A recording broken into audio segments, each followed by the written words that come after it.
Bougane Gueye Dany en réaction il a également fait un point de presse au cours duquel lui également il donne sa version de ce qui s'est passé et il estime justement que gouvernement bi waxul sénégalais yi dëgg en tout cas ci yu bare yi nga xam ne moom la ñu becc ci kanamu askan wi léegi nag ku ci nekk ak sa dëgg ku ci nekk tamit ak noo koy gisee mais pour man lii dafay ñëw rek gën a dolli coow li nga xam ne moom moo fi nekk juddoo fi après justement événement yi nga xam ne moo fi ne te malheureusement ay bakkan rot ci ñuy masawaat seen mbokk bu baax a baax di ñaanal ñi nga xam ne également ñàkk nañ ci seen i bakkan ak ñi ci ñàkk également seen i alal parce qu'il faut le dire les dégâts ont été très nombreux te lii je ne pense pas que Sénégal dina ko gaaw a fàtte. mi nga ko Bougane Gueye Dany fi nga daane laa yëkkati Mamadou Fofana mën nañ wax ne moom ponk bu nekk rek bu gouvernement bi touché moom tamit fàttali na leen ne du guléet ñoom ñu daal di touché boobu les points te boobu ba léegi ñun amaguñu ci lu ci mel ni l'enquête gi amaguñu ci lu ñu situé clair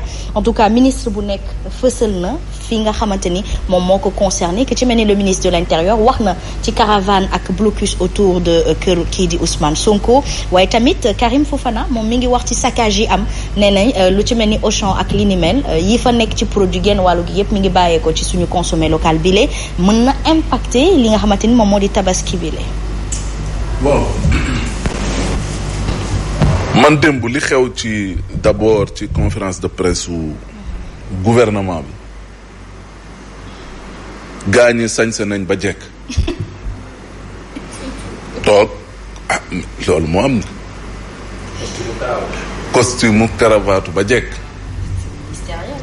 oui fa laa jëm parce que loolu communication la. mooy dress code bi. waaw c'est ministériel. oui loolu communication la xam nga ñoom waxuñu fi dara lu bees d'abord lépp luñ fi wax tous ces points tous ces aspects yi nga xam ne tey ñoom démb évoqué nañ ko ñoom waxoon nañ ko woon Ismaïla Madior barki démb la jógee dans une télé de la place lii mu wax nii loolu la fa répété waat donc dama jàpp ne ñoom xam nga ci lan lañ nekk dynamique gu wan les chancelleries ak l'opinion internationale ne leen ne Sénégal cool fine nice on maîtrise la situation on gère la situation avec ces propos ou slogans fétiches la République restera debout force restera à la loi loolu nañu bëggoon a plus wane et seen cible man la ma gëm moom mooy waxuñu woon nag ak les Sénégalais mais c'était plus ci niveau international parce que toutes les chancelleries y compris même yenn institutions internationales yépp ku ci nekk joxe nga sa point de vue ak woote au calme et à la sérénité par rapport ak ce qui se passe au Sénégal autrement dit tous les projecteurs le Sénégal cristallisait toutes les attentions donc au niveau international am na lu ñu war a wane moo tax sañse bi man loolu laa jàpp sañse bi noonu ak liñ ci wax mais en réalité dans le fond amul dara loo xamante ne nii lu bees la fi liñ ci évoqué ci ay questions yu jëm ci yaa ngi koy wax sànq wàllum enquête mais dooma ne la xew mars 2021 léegi nañuy doog a wax ne dañ koy enquête dans quel pays sommes-nous est-ce que réellement on est dans une république bu fekkee ne ay nit dañuy faat et l'État n'est pas capable de pouvoir situer les responsabilités on a même fait presque dans le dilatoire ci ne oui dañuy ut commission boo xam ne indépendante mais est-ce que am na en réalité c'est au point mort kan nga xam koo xam ne mi ngi des dans cette commission là kan nga nañ depuis boobu ban dossier nañ ci soulever benn victime boo xamante ne ni kat sa waay wax nañ traité nañ son dossier wax na ne kat c'est dans ces conditions la faatoo diwa ko faat léegi nag lii fi jugement nañ jëm le gars a été condamné jusqu'à présent mais amul dara loo xam te ni am nañ ci lu yes kon tey bu ñu bëggee ñëwaat ne oui dinañ ubbi enquête situer les responsabilités mais boo ko deful woon ak les 14 morts il y a 2 ans de cela nan nga ko mën a defee presque pour un régime qui est à 8 mois boo xam te ne nii day jeexal donc am na ci yu bëri yoo xam te ne nii man sama bopp jàpp naa ne jaru woon sax di def conférence de presse parce que nekkul lu bees loo xamante ne nii sénégalais ci seen bopp ump na leen wala xamuñu ko woon lan mooy wax ji moom mooy tey la ñu soxla moom mooy sa waay lépp loo xamante ne nii dafa mën a mener ce pays là vers le chaos ñu jéem a anticiper dégg nga jéem a xool nuñ ko gérer te bàyyi yenn yi nga xamante ne nii ay problème lay indi parce que ce Sénégal là nous appartient tous et c'est tout à fait normal que dans l'opposition également quand il y a action qu'il puisse y avoir réaction et c'est dans ce siège-là peut-être nga ne ngay wax ne Bougane ci la ñëw pour ne pas leur laisser le terrain libre également pour démonter leen wala pour apporter leen la République et c'est tout à fait normal quand il y a un État qui gouverne il faut mu am une opposition boo xam te ni tamit day taxaw pour tamit jàkkaarloog ñoom et c'est à juste raison parce que c'est le charme aussi de la démocratie. mais wax nga ni amul lu bees ci li nga xamante ni génn nañu wax ko mais sénégalais yi ñoo ko demandé woon quelque part bëggoon nañu ay leeral bëggoon nañu ku leen rassurer est-ce qu'ils ne sont pas dans leur rôle de sortir quand même donner des justifications aux Sénégalais ku ci mel ni le ministre de l'Intérieur ñu bëri xamuñu lu tax ñu demoon arrêté Ousmane Sonko ci caravane am bile teg ci itam tëj ko ci biir këram barricade këram tëj ko foofu tënk ko foofu. non loolu wax nañ ci. wax nañ lu tax ñu tere Ousmane Sonko mu mener sa campagne. jotoon nañ ko wax daal. oui waxoon nañ ko. donc xam nga lan moo war a xam nga lan tey jii nii on parle de oui il faut dédommager ñi nga xam te ne nii dañoo amee ay loraange ci xew-xew yu am yi mais jusqu'à présent les morts on n'en parle pas. quel est le sort de ces morts tey est-ce que véritablement ces dédommagements là dafa war a yam ci ñi nga xamante ni ay pertes matérielles lañ et ces pertes en vie humaine lan moo koy rien mënu ko remplacer même loo mënti jox njaboot ga te tey jii nii xamuñu kan moo faat seen doom xamuñu tey seen doom fan lay mujj ci ni mu ñàkkee bakkanam ak li nga xam ne ca la nekkoon doon ci yëngu peut-être mun na nekk sax ne moom moo nekkoon soutien de famille bi kooku kan moo koy remplacer amul dara lu ko mën a remplacer et li nga mën a réconforter ces familles là c'est justement de mener une enquête nga mën a situer les responsabilités bu ko defee oui parce que lépp loo leen mënti jox aussi nekkul loo xam te ne nii lu mën a remplacer nit ki nga xam te ne kii dafa faatu. nee nañu Simon Faye mën nañ tëggaat lii nga xamante ni moom moo di procès Ousmane Sonko Adji Sarr bile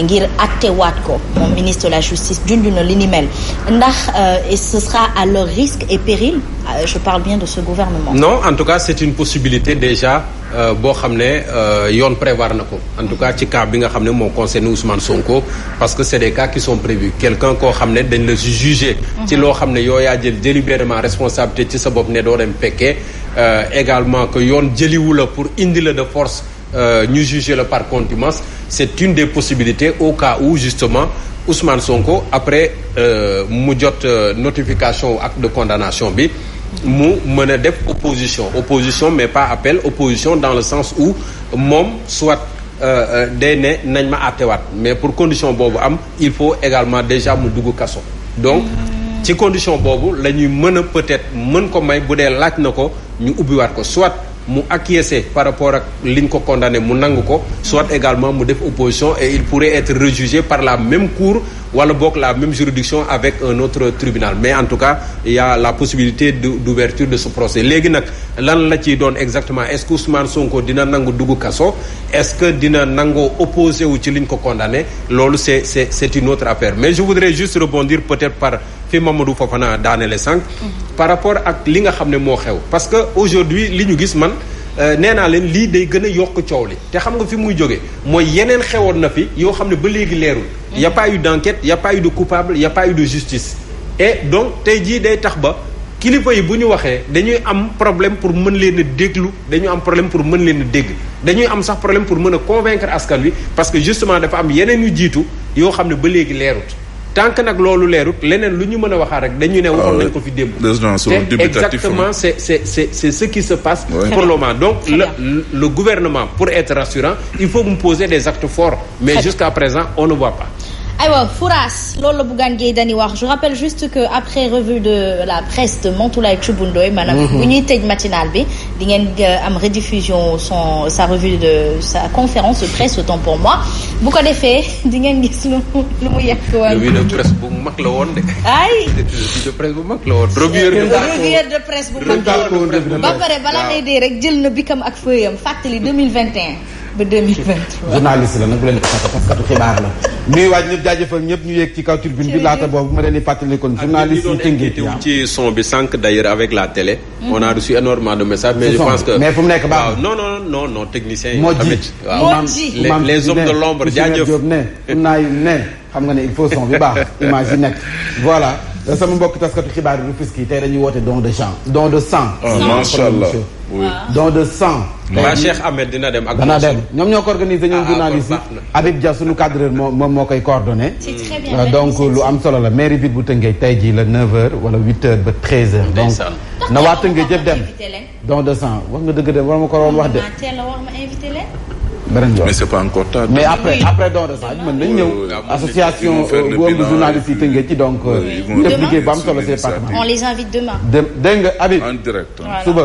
suba teel na ngeen ñëw. yéen journalistes yi. action yi ngeen di mëne ci Tëngéej ndax ay taskatu xibaar ngeen. mais tamit Zik FM Thiès à une certaine époque organisé woon don de sang. et initiative bi mi ngi jógoon ci benn gone gu jigéen gu fa doon animé Siste Séni. mi ngi fii sax Dakar xam naa mu ngi may dégg. ce jour-là fansam yëpp presque fans rajo bi ils étaient là. Oui, c'était voilà. plus de 100 poches en collaboration avec la banque de sang de l'hôpital régional. Donc c'est bien possible. Voilà waaw ñu leen ciy encouragé waa presse bu Tëngéej. ay te ñu yegg si kaw tribune bi asma ñaar ñoo nekk si kaw tribune bi tey. moo di. le gouvernement. ak it. l'indigné. mu ngoog Bougane Gueye Dany. dañuy njëkk si kenn. xaar ba ñu ne nongu ñun. ba nongu ngeen. waaw nongu naa yéen a ngi jël leen place bu baax bi de tey jii toog leen loge. ndax gouvernement bi démb dafa woote janoo taskatu xibaar yi nee na yéen a ko doon laaj aatu ña réeroon feeñ nañu démb askan wi dañ ne kañ la président Macky Sall di wax mu ne leen waxaguma de waaye nag samay ndaw daan wax ñii wax nag démb gis nga leen ñoo toog nii ministre de l'intérieur Antoine Félix Diome. Ils étaient sur leur 31. ministre Sidiki Kaba forces armées. Dugutigi. Amadou Ba. Ilimanu Diori. procureur avocat. sama mbokkum Tëngéej Ismaïla Madior Fall. Karim Fofana. un pratique non professeur de droit. Mamadou Fofana bis. moo ngi ne Abdou Karim Fofana. ñii nag démb nee nañu dikk nañu wax nañu ci manifestation yi mujj yi fitna gi ci am ñeeta faatu enquête yi nga xam ne ubbi nañu ko ngir nag askan yu mën a xam réellement ce qui s'est passé ba si la sabab ñu wër ndoom bu kër Ousmane Sonko. waaye tribune yéene kaay damooy wax nee na lii ñu wax ni yëpp ajul ngooñ lii ñu wax ni yëpp ubbul làmb waxuñu fi dara lu xam ne lu bees la fëgg jaay ngeen fi andi tegal bi fëgg jaay ngeen dem jëli ji ñëw tegal bi waxu leen fi dara te ruq disket ngeen dem gàddu na ci gën a bon ñëw andi retaillé ndax taillé de la lan haute couture sans convaincre li ngeen wax yëpp wax fa dëgg neex yàlla convaincre yu kenn yéen kaay bee wax nee na ay vidéo yi nga xam ne dañu soone ay nervi si wetu policiers yi ndax loolee manipulation la wala déet ndax nag lu ne fànket du ko jeex yéen kaay bee wax de nee na wax leen ci lii Abdou bëggul lu lëndëm nay leer yéen kaay bi nee na boo leen doon dem bay wax di ngeen ñu wax nervi yooyu ñan la ak la sabab ñu nekk ci wetu policiers yi ani lan moo tax Ousmane Sonko mii ñu wër ko ndoom yéen kaay bi dikk na il faut que la décision de justice non disponible lui soit notifiée lii sabab kenn teg jàpp ko ba fii ñu toll nee na lii tax Ousmane Sonko nekk ci këram gee ba léegi te waroon nekk sa kaso ba du lenn lu dul décision de justice boobee disponible gul Ismaïla Madior Fall mooy wax ñu ne deetawaay kenn bind ko xaatim ko yëbbal ko kenn notifié gu ko ba gouvernement bi yéegee ci point de presse bi maanaam turbine bi ba wàcc dugaguñ ci seen i oto sax Bougane Gueye Dany moom it yéeg ci kaw turbine bi fës kee ne tontu ñii dañoo pare rek daanaka micro yi nekkoon fii ñoo nekkoon fële dañoo rucc fii rek balancé fële mu jàkkaarloo Bougane Gueye Dany nee na wax fa dëgg neex yàlla nag. du waxantee primature branché cité kër góor gi. waaw dañoo rocci sa primature branché sa cité kër góor gi parce que xibaar dañoo ay efficace Bougane Gueye ne leen li ngeen fi wax ni wax fa dëgg neex yàlla dafa mel ni ñu ne leen tàpp si ay nelaw rek ngeen yeewu rek commencé wax. biip coordination amu fi. ku nekk di fëlee gauche di fëlee droite li ngeen di wax dara amu si ngir mu rafet li ngeen wax nii dara amu si. mbiip. te nee na nag wax fa dëgg waxuma sax sunu taskatu xibaar national bii. waaye international. siiwal mu def leen seen liggéey nag. nee na international. siiwal nañ leen. weddi na leen. ñoom international rek enquête bi ñu def weddi na li nga xam ne moom ngeen fi wax. te jëm nag ci Ousmane Sonko bi ngeen xam ne da ngeen ko tëj sa këram ndax nag mi ngi si kaso. dafa nekkul kaso bee rek waaye mi ngi ci kaso sa këram loolu moom duñ ci wax bàyyi nañ ko wax boroom xam-xam nga xam ne loolu moom mooy seen xam-xam mooy juriste yi. Aucun épris de justice n'a osé justifier cet acte à part vous et vos semblables. lii fi xew nii ak nii ngeen def waa ji yéen a fi toog di wax qui se justifie. s'accuse. te yéen ay wax ba tey. La dictature que vous voulez imposer à Walf TV njaayam doole gi et à toute la presse nationale insoumise a été déjouée par la presse internationale. jaay doole ngeen di jaay doole taskatu xibaar yi nekk Sénégal. ngeen firndeel ko ci Walfadjri ñun moom njëkk nañoo jox suñu wàll. nee na lii yëpp taskatu xibaar yi nekk biti réew wax nañu ko. yéen foo leen fël rek fàtt nañu fépp. mooy wax de Bougane Gueye Dany ba tey ci l'évidence gouvernement bi dafa yéeg daal di rassurer l'évidence loolu la wax. nee na neexul ba neex mbiri Sweet Beauté Gueye de l'évidence nee na gouvernement bi li mu ci wax daal na xel de.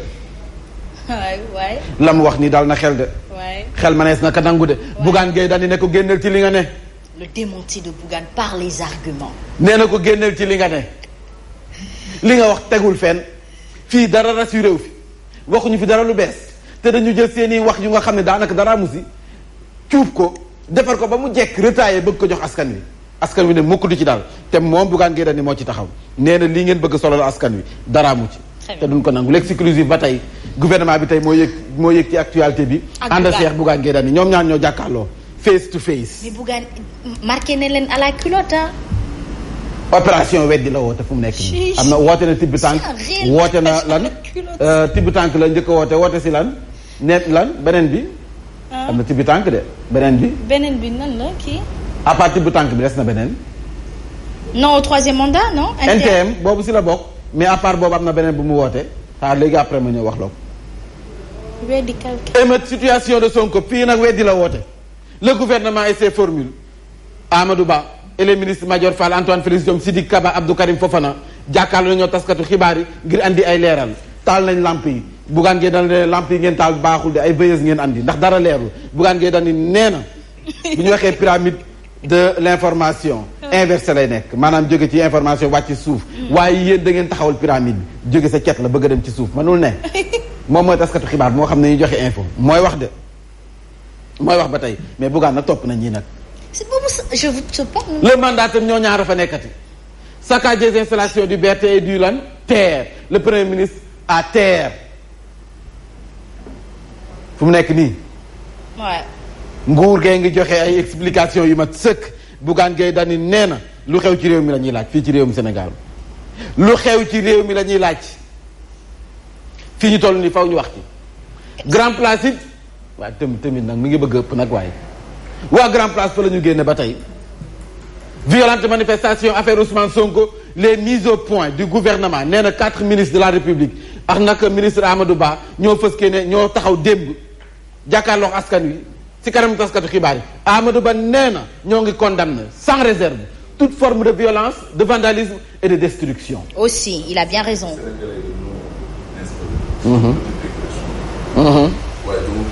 ne mu ne Amadou Ba démb comme Didier Boubs. comme lan. Didier Boubs séddale parole séddale ànd Tignal Macky voilà ànd Tignal Macky c'était ça. Tignal Macky c'est ça. nee na démb moo nekkoon modérateur bi. très bien aywa. mise au point gouvernement bi nee na caxat-caxatee gi yàq gi agression beex yàq suñu moomeel googee ñu ngi koy ñaawlu de te li mu ñu dikkee ci wàllum koom gi ñu ngi koy dund fu mu nekk nii. Ainsi, si nous y prenons garde, les remparts de la démocratie et de la liberté citoyenne vont s'effondrer les uns après les autres. ndax démocratie bi ci réew mi lii mu ngi koy bëgg a yàq te duñu ko bàyyi noonu. Toutes les personnes impliquées dans ces violences répondent de leurs actions. Ismaïla Madior Fall ne ni Sonko n'est pas arrêté parce que la décision de justice est en cours de rédaction ñu ngi koy bind pareegul point final la ñuy xaar ak signature ba ngir mën koo def comme ni ko waa ji waxee Idrissa Seck coppet yóbbu. du samay kàddu waaye lii nag ku mu dalul sa xel lu lay dalati Bougane Gueye wax nañu dara luy dal xel ba tey ci yéene kaay bi. très bien nee na seen séance d'explication bi ngeen wax nii ay mensonges d'État la Bougane critique de façon acerbe la sortie du gouvernement donnant des éclairages sur les violentes manifestations du début du mois de juin. Gueye Dany Yamoussa nee na nag les membres du gouvernement qui ont pris aujourd'hui la parole ont versé dans des déclarations les unes aussi renversantes que les autres da nga leen di dégg xam ne lu ñuy wax nii ñoom ci boppam wax ji di leen jaaxal Bougane ay wax ba tey de. D'ailleurs il les a interpellés en ces termes où est-ce que vous êtes encore avec la commission d'enquête annoncée le 21 avril 2021 ndax nag nee nañu 14 morts yowoon ibbi woon nañu commission d'enquête Bougane ne leen loolu fi ñu ci toll tey jii boo leen ñëwoon andi ñu si ay leeral sax ñu xam ne seen wax mi ngi commencé am saf dara waaye wax ji safewul ba tey yéene kaay bi daal dina si dikk ci li nga xam ne moo di moo te kon tey actualité bi loolu rek la mais loolu rek la de. li kese. aywa Odia lu mu wax juróom-ñetti waxtu jot na. juróom-ñetti waxtu daa jot. sënkëm kon loolu rek la. je note ça sënkëm. Sidiki Kaba nee na ñii nga xam ne nag dañoo bëgg plainte CPI Cour pénale internationale ils n'ont ni la qualité ni la capacité. très bien. Fanfa. Ronada. yàlla Bougane démonte le gouvernement. tey daal actualité bi loolu ana Odia. romb nga ko. dañ doon football ñu ngi nii classement bi lañ joxe 2 4 6 3 5 ñaa nga ne le chef de l'État moo nekk ci camp ba moom mooy gardien bi. waaw léegi Amadou Ba moom lu mu def ni ban position la ah. day moytu bal bi ñëw ci bopp bi. ana Sidiki Kaba moom. moo nekk na le 3. mooy football mooy 3 wala. 3 Antoine Félix moo tëb ni mbëkk bal bi. ci nekk ak sa bal. très bien. aywa benn bal dugg. ku tël bal bi nag mooy Bougane. mais lii tam day fàttali ne championnat football bi day démarrer. c'est ça ba pare Sénégal day football ak beneen suba. oui. éliminatoire wu CAN 2023. Sénégal day dem Côte d'Ivoire pour défendre titre bi mu gagné daaw. en tout cas CAN bi daal bu commencé di ngeen ma yéex a gis. léegi mu commencé. bokk na ci li gën a fës ci boppu xibaar yi kon nag gouvernement bi nga xamante ni dikk na ci li xewoon ci manifestation yi bàyyeeku il y a 15 jours. si janoo taskatu xibaar yi ni ki démb ñaawlu na mbooleem conséquence bu nga xam ne wala sax njombe bu nga xam ne moo ca bawoo moom nag nee nañu fi ñu toll nii amul benn tegub loxo bu nga xam ne def nañu ko ci njiital Pastef ndax nag la nga xam ne foofu la war a jaar ngir ñu teg loxo jaar guñ fa ay questions yu bari daanaka àddu nañ ci démb si janoo taskatu xibaar yi ñoom gouvernement bi waaye naka la ñu daaneel lekk njiital gëm sa bopp moom Bougane Gueye Dany dafa nag daf leen a feelu jël kàddu ko nee na li ngeen fi wax nii daraay dëggaamu ci daanaka nag seen i wax rek ngeen jël defar ko ba mu jekk bëgg ko forcer askan wi te duñu ko nangu ndax nag moom Bougane Gueye Dany nee na dëgg gi du lenn du ngeen wax ñoo ne foo leen toll ci commission d'enquête ba nga xam ne annoncé woon ngeen ko 2021 ca weeru mars ba ngir nag andi ay leeral ci 14 ñi nga xam ne ñoo faatu woon Bougane Gueye Dany moom it dafa jàkkaarloo taskatu xibaar yi xam ngeen ne kon daara yu kawe yi gannaaw manifestation yi fi amoon yu si bëri dañu leen tëj wala tëjoon nañu leen ñoom ñëpp dogal nag jib na ministre bi ñu dénk jàngam kawe bi xam na ne kon université yooyu yëpp daañu ubbi waat ndax nag gannaaw dogal ba ñu sa jëloon waaye yenn yi jàngami à distance lay doon moom mi ngi ko xam ne moom jëlum dénk jàngam kawe mi ni ki démb sa jam ñaajo ak ñi nga xam ne bokk nañ ci mooy recteur université yi directeur d'institut d'enseignement supérieur yi ak nag conseil d'administration université daañu jeexale bi la jotaay xibaar yéen i kaay xëy fësal xamantulaay ci bundooy faram fàcce Guinness kiis lay doon.